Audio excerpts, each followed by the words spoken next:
Hello everyone and welcome to the GlideScript. Today I am going to start a brand new series on the ServiceNow scripting. So whether you are completely new to programming or you have just started learning ServiceNow scripting, this series is designed to help you understand everything step by step. So without wasting any time, let's get started.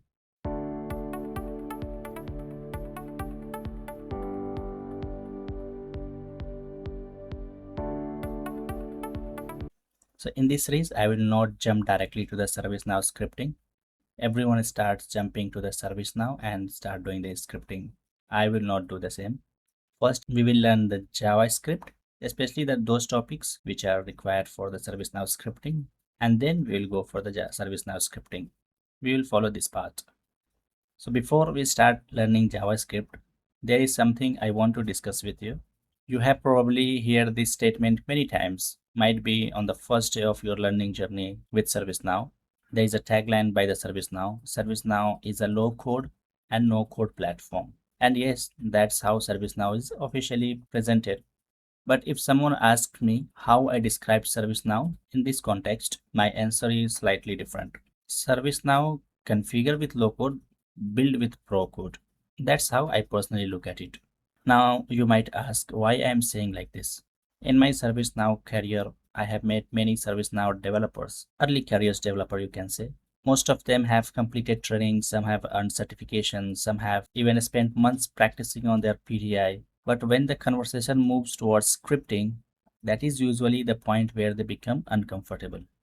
And this is the pain point of every early career developers, I can say, the scripting. The reality is, if you are planning to build your career as a ServiceNow developer, scripting is not something you can keep avoiding. Sooner or later, it becomes part of your daily work. And the same thing reflects in your interviews as well nowadays. Nowadays, when you will go for the interviewer will not ask you the simple definitions, what it was before in early 2017, 80s, early 2020, before COVID period. But the scenario has changed. They will give you the scripting scenarios. They will ask you how you can troubleshoot an issue. And if you are inexperienced, they will ask you many questions regarding your previous projects. And these discussions naturally involve scripting because that's how developers solve business requirements. Now imagine you are applying for a ServiceNow developer role. And when scripting comes up, definitely it will come. And you say ServiceNow is a low code platform, so I never focused much on scripting or coding. I think you already know how that conversation is likely to end. That is one of the reason I am creating this series. A lot of people were asking about this scripting series. So I am not trying to turn you into a JavaScript or ServiceNow scripting expert in a few weeks. My intention is much simpler than that. I want to make sure that when you see a script in ServiceNow, you should be able to read it, understand what it is doing, and gradually become comfortable writing your own code. Once you reach that stage, learning the advanced side of ServiceNow becomes much more practical. So before we learn JavaScript, let's first understand what programming actually means. Instead of starting with a definition, let me ask you a simple question. Have you ever set an alarm for your phone? Of course, let's say you set it for 4 a.m. The next morning, your phone rings exactly at that time. How did your phone know that it had to ring at the same time? The answer is simple. A programmer has already written instructions for the alarm application. The phone just follows those instructions. It does not think and it does not make its own decisions. So programming exactly the same. It is the process of writing instructions that tell a computer what it should do. If the instructions are correct, you will get the expected result. If they are wrong, the computer will still follow them exactly. So programming is a way to talk to computers. Now you understood what is programming. So the next questions comes in mind. What is JavaScript and why we are going to learn JavaScript for the ServiceNow scripting? So JavaScript is simply a programming language. Just like we use English, Hindi, Urdu, French, German, Chinese, Japanese, any language to communicate with people, we use programming languages to communicate with computers. And JavaScript is the one of those programming languages.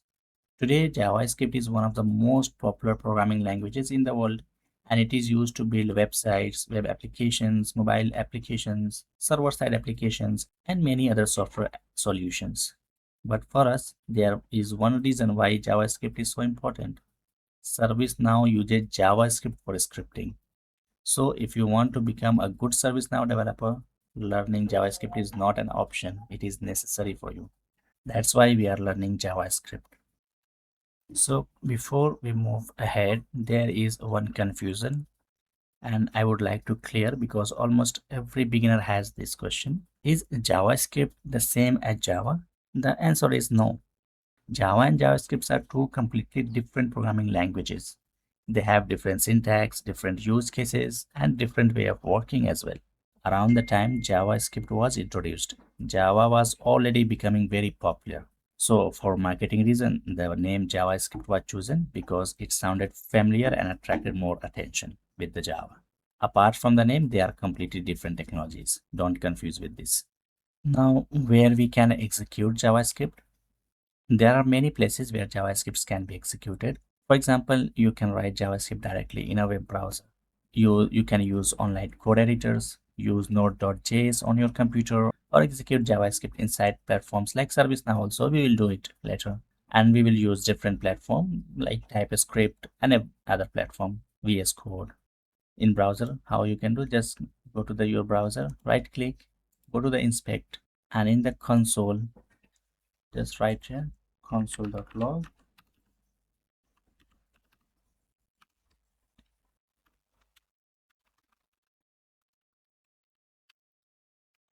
See the GlideScript. You can run your JavaScript in the browser.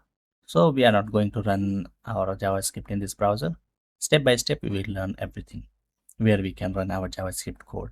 The ultimate goal is to become a ServiceNow developer. So further in this our training, we will move towards the ServiceNow platform.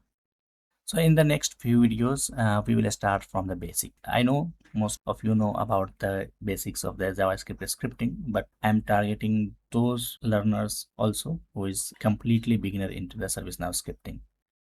In the next few videos, I will cover the basics. We will learn variables, data types, operators, conditions, loops, functions, arrays, everything, objects, and many other JavaScript concepts. So once we will comfortable with the JavaScript, we will move to the ServiceNow scripting and learn how JavaScript is used inside the platform. That's all for today's session. From the next video onwards, we will start writing JavaScript and learn every concept step by step. One thing I would like to tell you before we end this video is that this series won't be limited to theory alone. As we'll move forward, I will give you the plenty of practice questions, coding exercises, and many scenarios, and we will decide it later how I can deliver to you. Stay consistent and stay with me throughout this race.